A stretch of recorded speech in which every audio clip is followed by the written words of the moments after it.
살아가면서 많은 걱정도, 근심도, 고민도 이런 것들 할 때가 참 많이 있죠. 그런데 여러분, 진정 이런 점에 대해서 고민을 해본 적이 있는지 모르겠어요. 나라 경제에 대해서 고민을 했고, 건강에 대해서 고민을 했고, 내 자녀들에 대한 진로에 대해서 고민을 해봤고, 직장에 대해서 고민을 해봤고, 그 많은 고민들을 해보았지만 정작 나에 대해서, 나에 대해서 얼마나 고민을 해보았느냐, 자기 자신에 대해서 고민을 해본 일이 얼마나 있는가 라는 질문을 한번 자기 자신에게 던져보시기를 바라요. 참 이상한 게 있죠. 나라는 존재는 분명 하나인데 가만히 들여다보면 하나가 아닌 겁니다. 내가 알고 있는 나가 있고, 내가 나이면서도 나를 모르고 있는 나가 있어요. 낯익은 나가 있고, 어색한 나가 있어요. 나를 대하는데도 어색해요. 긍정하는 나가 있고, 부정하는 나가 있죠. 길들여진 훈련된 나가 있고, 길들여야 할, 훈련해야 할 나가 있다라는 거, 고쳐야 될 거 있다라는 거 너무나도 잘 알죠. 분명히 나인데도 나가 아닌 또 하나의 나가 있습니다. 이게 나입니다. 이게 사람인 겁니다. 믿음 좋은 사도 바울도 마찬가지였죠. 믿음 좋은 사도 바울도 이 문제로 고민을 했던 사람이에요. 사도 바울이 어떤 사람입니까? 우리 주님께로부터 부르심을 입고 우리 하나님의 능력의 장중에 사로잡혀서 엄청난 기독교에서의 큰 일을 감당했던 그런 훌륭한 사도가 아닙니까? 그런 삼청천까지 또 경험도 했죠.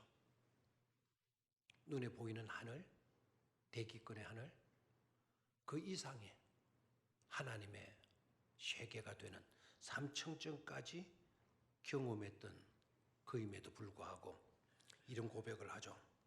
내가 원하는 것은 행하지 아니하고 도리어 미워하는 것을 행함이라. 로마서 7장 15절에 내가 원하는 것을 해야 되는데 그건 하지 않고 도리어 원하지 아니하고 싫어하고 미워하는 그것을 행하는 나를 보게 된 겁니다. 바로 이어서 4절 뒤에 가서 보면 로마서 7장 19절에 가서 보면 이런 고백을 또 해요. 같은 내용이에요. 내가 원하는 바 선은 행하지 아니하고 도리어 원하지 아니하는 바 악을 행하는도다. 나는 착하고 싶어. 그래서 선한 삶을 살고 싶어. 그런 나이고 있는데 그런 나가 되기는커녕 오히려 해서는 안 될 악한 짓을 하고 있는 나를 보게 된 겁니다. 삼청천을 경험했던 그가 오라 나는 공고한 사람이로다. 누가 이 사망의 늪에 이 고민의 늪에서 나를 구원해 주랴 탄식했던 사도 바울이고 있어요. 바울만 그런 것일까요? 여러분들은 누구입니까? 나는 누구입니까? 칼 샌드버그라고 하는 유명한 미국의 시인이 있어요. 이분은 아주 의미 있고 우리에게 교훈이 되는 그런 그 명언들을 굉장히 많이 한 훌륭한 인물이에요. 이분이 이런 이야기를 해요. 내 안에는 비상하고자 하는 독수리가 있는가 하면 또한 내 안에는 진흙탕에서 뒹굴고 싶어하는 하마가 있다. 내 안에 독수리가 있는가 하면 내 안에 하마가 있다. 푸른 창공을 날개치며 올라가고 싶어하는 그런 청순한 나가 있는가 하면 그 이면에 진흙탕 속에서 그 더러운 것에서 뒹굴고 싶어하는 형편없는 하마와 같은 나가 있다라고 고백을 했습니다. 자, 우리는 어떨까요? 우리도 마찬가지죠. 지킬 박사가 되기도 하고 이내 하이드 박사로 변질되기도 하고 그토록 선하고 그토록 착하고 양보도 잘하고 심지어 간이라도 빼어줄 것 같은 그런 자비가 풍성한 것 같은 나일 때도 있고 그런 내가 차를 운전하다 가다가 보면 신호도 없이 내 앞에 뛰어드는 차를 만나게 되면 내 입에서 늘 선한 말, 자비의 말 나오던 내가 어떻게 됩니까? 그런 착했던 나의 입에서 나오는 소리, 그대에게 복이 있어라, 이런 말이 안 나오잖아요. 쌍운 소리가 나오고 말죠. 이게 인간이라는 거예요. 그래서 조금 안다고 여러분 큰 소리 하지 마세요.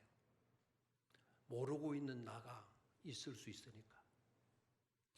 또한 모르고 모자라고 형편없게 느껴진다고 해서 의기소침하게 되거나 낙심하지 마시기를 바라요. 내가 알지 못하는 좋은 점이 얼마든지 있을 수 있기 때문이니까. 오늘 우리가 본문으로 들어가서 보겠는데 이 본문에서 들어가서 보면 나가 누구인가? 하나님께서 최초의 인간에게 나가 누구인가? 라는 것에 대해서 분명한 해답을 주고 있는 말씀이에요. 나라는 존재가 어떤 존재인가? 라는 것을 이미 성경에서 밝혀주고 있습니다. 오늘 두 가지로 생각하고 두 가지를 종합하는 것으로 말씀을 마무리를 하겠는데, 자, 첫 번째, 내 안에 나, 내 안에 있는 나가 누구냐? 이거는 어떻게 보면 아담의 첫째 모습이 아담 1의 모습이에요. 아담 1의 모습. 아담 1의 모습이었다고 하니까 성취지향적 나, 노력하는 나, 목적지향적 나라고 하는 실체를 밝혀주고 있습니다. 하나님께서 최초의 인간 아담에게 명령하죠. 자, 오늘 본문을 봅니다. 아담에게 하나님께서 뭐라고 명령을 하시는가 하니까 28절에 하나님이 그들에게 복을 주시며 하나님이 그들에게 이르시되 뭐하라 그랬나요? 생육해라. 그리고 번성해라. 그래서 땅에 뭐하라? 충만하라. 땅을 마도록 해라. 정복하도록 해라. 그리고 바다의 물고기와 하늘의 새와 땅에 움직이는 모든 생물을 마도록 해라. 다스리도록 해라. 분부를 하셔요. 충만해라. 정복해라. 다스리라. 그리고 번성해라. 생육해라. 번성해라. 충만해라. 정복해라. 다스리라. 명령하셔요. 조물주의 명령이니까, 하나님의 명령이니까 우리는 그 명령에 반응할 수 있어야 되지 않겠어요? 이 명령을 가만히 우리가 묵상하게 되게 되면 해라. 그 말씀대로 우리가 해야 될 사명이 우리에게 있는데 그 말씀대로 행한다라는 이것은 바로 성취해 드려야 할 사명이 우리에게 주어진 것이죠. 하나님의 말씀대로 성취해 드려야 할 사명이 우리에게 주어진 것입니다. 정복하라면 우리는 정복해야 돼요. 다스리라고 하셨으니 다스려야 돼요.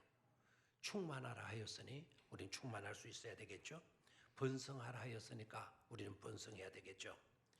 성취해야 할, 성취해 드려야 할 그 어떤 사명이 일감들이 우리에게 주어진 것입니다. 사실 우리는 끊임없이 그 노력들을 해오고 있어요.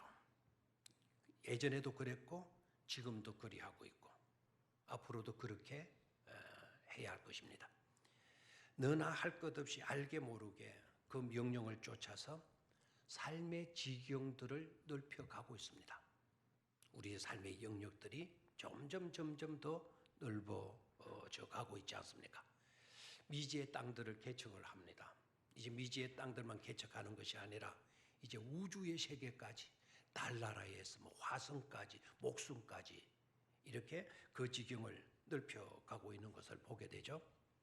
기업을 하시는 분들, 기업을 확장해 가려고 얼마나 노력을 기울입니까? 기업을 확장해 가려고 모든 노력하고 있어요. 망하고 싶어서 기업하시는 분들이 없죠. 이렇게 기업을 일구었다면 다시 다른 영역에 또 그 기업을 확장하려고 많이들 노력들 하지 않습니까? 암이나 여러 질병들을 정복하기 위해서 애쓰고 수고해요. 암, 그렇죠? 얼마 전에 뉴스를 보니까 조만간에 머지않아서 우리 인간이 안고 있는 모든 질병들, 특히 암, 그 암을 완전히 정복하게 되어질 것이다. 머지않아서 지긋지긋한 그 암을 모두가 다 정복하게 되어질 것이다. 이런 말들을 해요.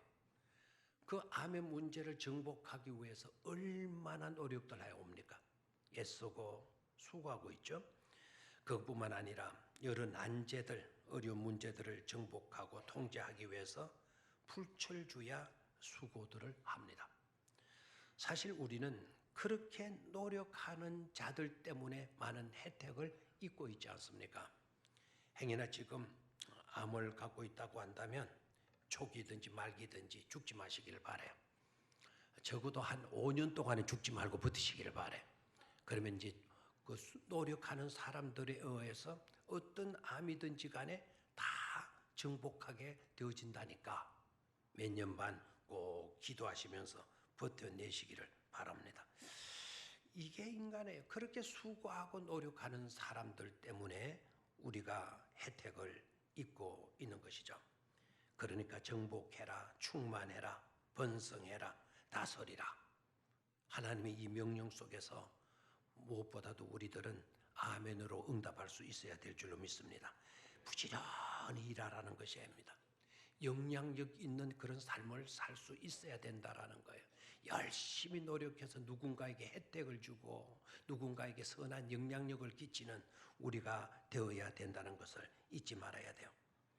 있어서 짐이 되거나 있어서 부담거리가 되는 그런 우리는 적어도 되어져서는 안 되는 것이죠. 정복해라, 충만해라, 다스리라, 번성해라. 우리는 그런 것을 추구해 가야 하는 존재라는 거 잊지 말아야 될 것입니다. 스티브 잡스 같은 분, 대단한 분이죠. 애플사의 스티브 잡스 분 같은 분. 이분은 혁신적인 제품을 만들어내 놓기 위해서 자신의 모든 것을 쏟아 부었던 그런 사람이라고 합니다. 그분의 그와 같은 노력 때문에 그분의 그와 같은 성취지향적 속성 때문에 많은 인류들이 엄청난 혜택을 누리고 있지 않습니까? 셀폰, 휴대폰 이거 가지고도 우리가 많은 혜택을 누리고 있죠. 그런데 여기에서 문제가 있어요. 성취지향적 인간, 노력하는 나, 목적지향적 나라는 것이 분명한데 그런데 문제는요. 그렇다고 해서 균형을 잡지 못하면 안 된다는 거예요. 균형을 잡지 못하고 일에만 몰입하게 되어질 때에는 일에만 몰입하게 되어진다면 일벌레에 아니면 일의 중독자가 되고 만다는 것입니다. 스티브 잡스 방금 이야기를 했는데요. 이분은 혁신적인 제품을 만드는 것이 그의 유일한 목적이었어요. 그 목적을 성취하기 위해서 모든 것을 다 쏟아붓고 말았지 않았습니까? 그래서 많은 사람들에게 혜택을 주긴 했는데 이분의 잘못하지 마시죠. 균형 잡기에 실패한 사람이에요. 그렇게 엄청난 혁신적인 제품을 만들기 위해서 그 일에 몰입한 사람이긴 하지만 그 혁신적인 제품을 생산해내는 일에만 몰두한 나머지 건강을 잃었잖아요. 그리고 많은 친구들을 잃어버렸어요. 같이 애플사를 일으키면서 같이 창업했던 절친했던 친구들 다 떠나가 버리고 말아요. 그 친구가 애플 잡스에게 스티브 잡스에 대해서 이야기를 하라 그러니까 그 친구가 그 절친했던 친구가 애플사를 떠나고 그리고 스티브 잡스를 떠나고 그리고 한 말이 뭐냐면은 나는 스티브 잡스가 만들어낸 제품은 좋아하지만 스티브 잡스는 싫어한다. 그가 만들어낸 제품은 내가 좋아하지만 스티브 잡스만은 싫어한다는 거예요. 스티브 잡스는 일에만 빠져 있었던 거예요. 친구도 없었어요. 친구도. 건강 잃었죠. 친구 잃었죠. 일벌레 일중독자라고 하는 타이틀을 가지게 되었죠. 그리고 일찍 죽고 말았지 않았습니까? 균형 잡기에 실패한 거예요. 또한 일에만 몰입하게 된다면 심각한 경쟁심에 빠지게 되어지면서 절대로 평안함과 온전함을 누릴 수가 없다라는 거예요. 이 시대는 자꾸 경쟁심을 부추기잖아요. 앞으로 네가 사람에게 무시당하지 않으려고 하면 따돌림을 당하거나 멸시를 당하거나 하지 않으려고 하면 열심히 공부해야 된다고. 네가 만약에 빈둥거리고 공부하지 않으면 엿장수도 못 된다고. 엿장수 못 된다고. 아이들에게 공부해야 될 것을 권장을 하죠. 자꾸 경쟁심을 부추기게 돼요. 그러다 보니까 힘들어지잖아요. 아이가 놀지도 않고 친구도 만나지도 않고 다른 거 다 공부만 몰입을 해요. 그래서 가고 싶어하는 인류대학에 들어갔어요. 여러분 아시죠? 바로 이틀 뒤에 그 아이가 지하철에 뛰어내려서 자살하고 말았다는 사실. 일에만 몰입하게 된다면 심각한 경쟁심에 빠지게 되면서 진정 누려야 할 온전함과 평안심을 누릴 수가 없게 된다는 겁니다. 균형 잡기 잘해야 되는 거죠. 또한 성취의 기쁨은 오래가지 못한다라는 거예요. 어떤 것을 이루었다. 그러면 그것에 대한 기쁨과 행복감이 좀 오래 지속되어져야 되는데 그렇지 않다라는 거예요. 이유가 뭔가 하니까 우리의 뇌 때문에 그렇다는 거예요. 뇌. 우리의 뇌가 어떤 것을 성취하게 되어졌으면 뇌에서 도파민이라는 게 호르몬이 분비가 된대요. 그 도파민이 분비가 되게 되면 기분이 굉장히 좋아진대요. 야, 신난다. 내가 해냈다. 내가 정복했다. 막 쾌감이 온대요. 근데 이내 그 도파민은요, 싹 사라지고 만다라는 거예요. 그러니까 일에 대한 성취감, 그 성취감으로 인한 기쁨과 행복은 오래가지를 않는다는 게 문제라는 거예요. 우리의 뇌는 이내 성공의 목표 지점을 다른 곳으로, 골프 스트를 다른 곳으로 딱 옮겨 놓는다는 거예요. 내가 오늘 이 골프 스트에서 한 골을 넣어서 굉장히 기뻤어요. 막 너무 좋아서 계속 그 기쁨으로 살아야 되는데 하나님 다른 골프 스트를 딱 갖다 놓은 거예요. 다시 이곳에 공을 넣어야만이 그 기쁨, 성취된 기쁨을 맛볼 수가 있게 된다는 겁니다.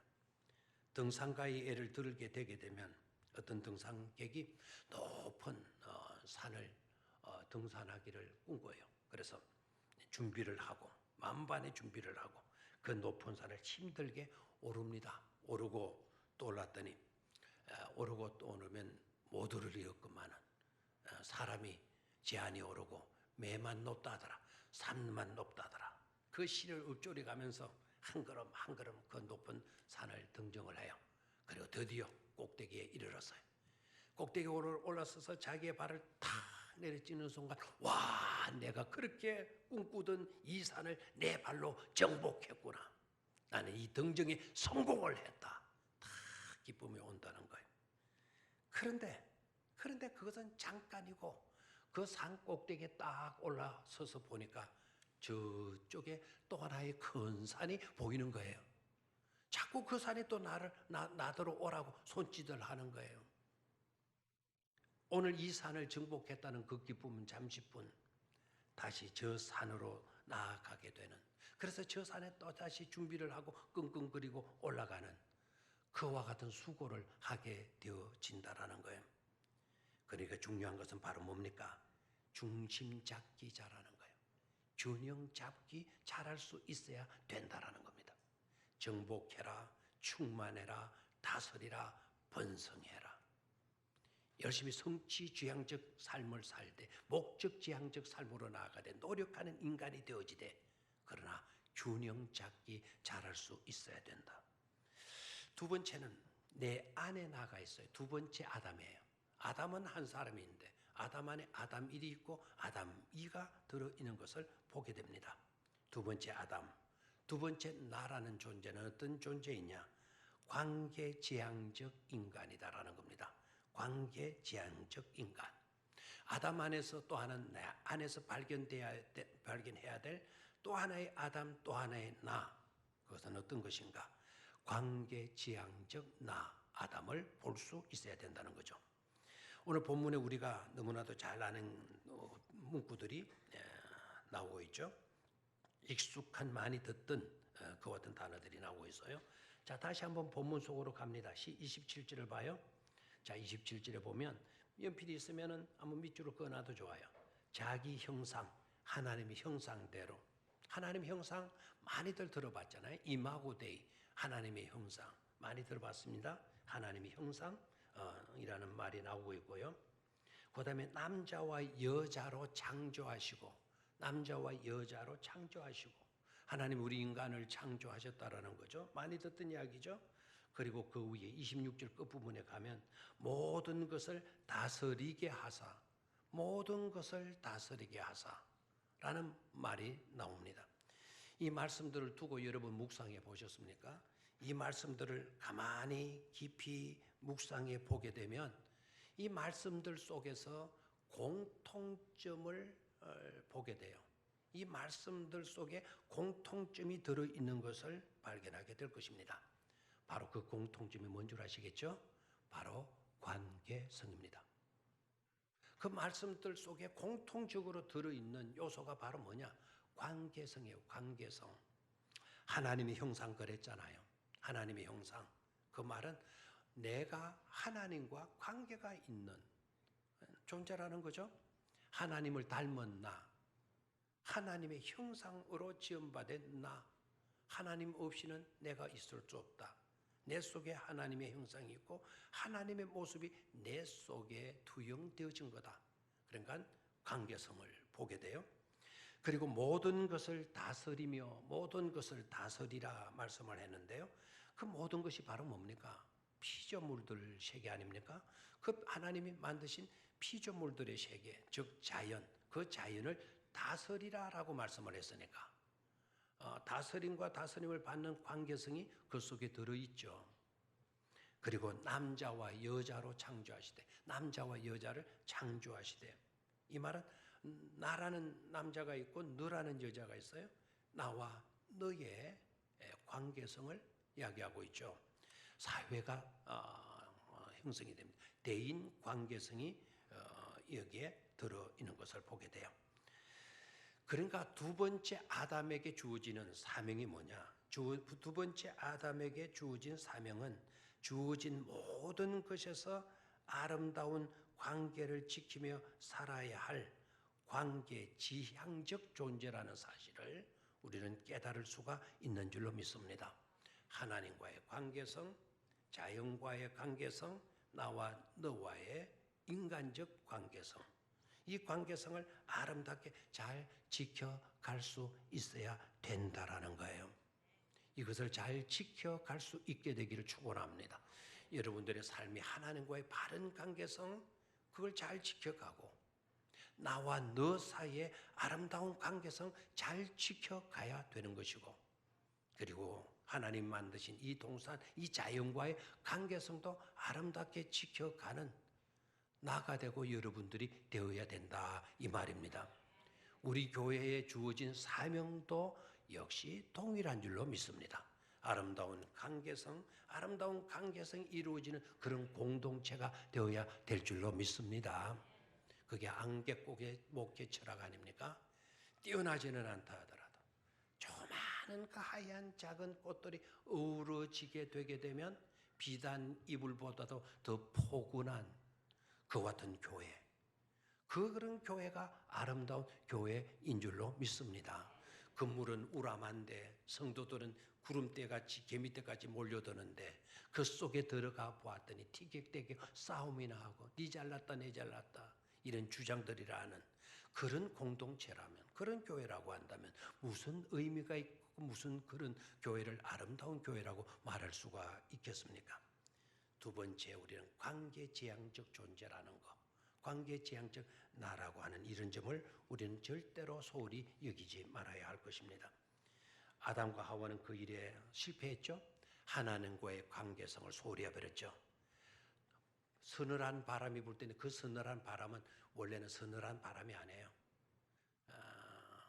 그 바람은 어떤 바람이 산들 바람으로 번역하는 게 좋아요. 산들 바람이 불어올 때 우리 하나님이 동산을 산책하셔요. 근데 그 산책하는 모습, 하나님 혼자 산책하셔요. 하나님과 동행하면서 하나님과 함께 산책을 해야 될 동산인데 하나님 혼자 산책하시고, 오히려 하나님과 같이 산책해야 될 인간은 하나님 얼굴 뵙기가 두려워서 숨어 있다고 했어요. 숨어버렸다고 했어요. 하나님과의 관계성이 깨지고 말았어요. 그렇게 되니까 아담과 하와의 관계는 어떻게 됩니까? 아담과 하와의 관계, 즉 성취지향적 인간이 되라고 하는 마귀의 게임이는 뭐가? 너는 하나님이 되어야 돼. 네가 먹어. 네가 먹는 안에는 네가 하나님이 되는 거야. 그 유혹에 넘어가 버리고 말았어요. 넘어가 버리고 마는 순간에 이는 내 뼈 중에 뼈요 살 중에 살이라고 고백했던 그 고백이 깨어지게 되죠. 나와 너의 소중한 관계성 깨뜨려지고 말아요. 그래서 책임 전가를 해요. 책임지려고 하는 것이 아니고 너 때문에 내가 이렇게 되어졌다고 그 책임을 상대방에게 떠넘기는 그런 불행한 사태가 벌어지고 말지 않습니까? 땅은 어떻게 됐습니까? 땅도 큰 키를 내게 되면서 인간에게 수고의 짐을 안겨주고 말았습니다. 하나님과의 관계가 이렇게 깨어지게 되니까 나와 너 사이의 관계도 깨어지게 되고 나와 자연과의 관계도 깨어지고 만 것입니다. 그렇기 때문에 가장 중요한 것은 하나님과의 관계성을 정말 우리는 제대로 지켜갈 수 있어야 된다 이 말입니다. 우리가 이것을 지키지 못했으니까 예수님이 이 땅에 오셔서 어떻게 사셨어요? 우리를 사랑하시고 하나님을 사랑하시고 하나님을 사랑하고 이웃을 내 몸과 같이 사랑하는 말씀대로 우리 주님은 십자가를 지셨잖아요. 그 십자가가 상징하는 의미 바로 뭡니까? 깨어졌던 하나님과의 관계성을 회복해 놓으신 것이고, 그리고 옆으로의 나무는 나와 너, 나와 자연과의 관계성을 회복시켜 주신 것 아닙니까? 그러나 우리 또한 아름다운 관계를 갈망하고 아름다운 관계성을 잘 지켜갈 수 있어야 될 줄로 믿습니다. 왜인고 하니까 두 번째 아담, 두 번째 나가 바로 그러한 존재, 그러한 나이기 때문인 줄로 믿습니다. 마지막 세 번째로는 중심을 잡아가는 인간이에요. 첫 번째 아담과 두 번째 아담, 첫 번째 나와 두 번째 나 사이에 우리는 중심을 제대로 잡아갈 수 있어야 된다. 성취 중심의 목적지향주의에 노력하는 나와 관계지향적인 영적인 나와의 조화를 우리는 잘 이루어갈 수 있어야 된다. 그 사이에서 중심 잡기를 잘할 수 있어야 된다는 것입니다. 그래야 건강하고 그래야 온전한 삶을 살 수가 있기 때문에 그렇습니다. 노력하면 성취의 행복을 누릴 수가 있어요. 그럼 관계적 바른 것을 지켜가게 되어진다면 우리는 열매의 행복을 누려갈 수가 있는 것입니다. 성취와 열매는 여러분 엄밀히 말하면 같은 것이 아니에요. 물론 결과로 주어지는 것에 대해서는 같은 점이라 말할 수 있지만 그러나 엄밀히 말하면 다릅니다. 성취는 내가 노력해서 얻는 거예요. 내가 수고해서 얻는 거예요. 내가 고생해서 이루는 바로 그 고치가 성취라고 하는 고치가 돼요. 거기에도 기쁨이 있죠. 그러나 열매, 이 열매는 삶의 중심을 예수 그리스도께 놓을 때, 하나님께 놓을 때 가지가 나무에 붙어 있어서 열매를 맺는 것처럼 아름다운 산물에 은혜로 맺게 되는 그 열매, 그것이 바로 우리가 기대하는 열매가 되어지는 겁니다. 그래 이 열매는 가진 내가 나무에 붙어 있으므로 은혜로 내게 맺혀지게 되는 것, 그것이 바로 열매인 것이죠. 노력하는 나, 영적인 것을 추구하는 나가 균형 잡힌 삶을 살아가도록 해야 할 것입니다. 예수님의 삶이 그랬습니다. 그런 예수님의 삶을 우리는 닮아가야 하는 것이죠. 여러분 휴대폰, 텔레비전보다 하나님의 말씀을 더 보고 있습니까? 하나님의 말씀을 더 보는 여러분의 시간보다 휴대폰, 텔레비전 보는 시간이 더 많고 있습니까? 늘 감사하는 습관을 키워가고 있습니까? 균형 잡힌 모습을 잘 보여주는 실화 하나를 소개하는 것으로 오늘 말씀을 마치도록 하겠습니다. 작년 12월 달에 있었던 사건인데요. 어느 꼬마의 기도라는 제목으로 알려진 이야기입니다. 작년 겨울 몹시도 춥던 12월의 어느 날 대구 바늘동 분수대 앞에서 있었던 일입니다. 한 8살에서 9살쯤 되어 보이는 남자아이가 어느 신발 가게 앞에 서 있었습니다. 신발도 신지 않은 맨발로 남자아이는 이빨이 부딪힐 정도로 들들 떨면서 진열장 안을 들여다보고 있었습니다. 때마침 그 옆을 지나가던 어떤 아줌마가 그 모습을 보게 되었습니다. 그 아줌마는 맨발의 그 소년을 그냥 지나치지 않았습니다. 소년의 그 모습을 몹시도 측은하게 지켜보던 이 아줌마는 조심스럽게 그 소년의 곁으로 다가가 물었습니다. 꼬마야, 진열장을 왜 그렇게 뚫어지라 쳐다보고 있니? 소년은 이렇게 답했습니다. 저는 하나님께 지금 간절히 기도하고 있는 중이에요. 저 신발 한 켤레만 저에게 달라고요.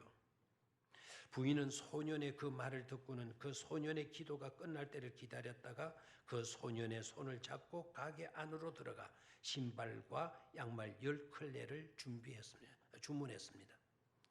그리고 물이 담긴 세숫대야와 수건을 빌려서 그 소년을 가게 뒤편으로 데리고 가 의자에 앉힌 다음 그 아이 앞에 무릎을 꿇고 소년의 발을 씻긴 뒤 수건으로 물기를 닦아주었습니다.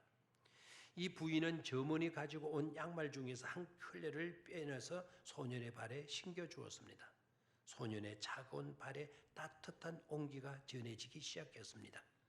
부인은 남은 양말을 끈으로 묶어 소년의 손에 쥐어주었습니다. 그리고는 소년의 어깨를 가볍게 어루만져 주면서 말했습니다.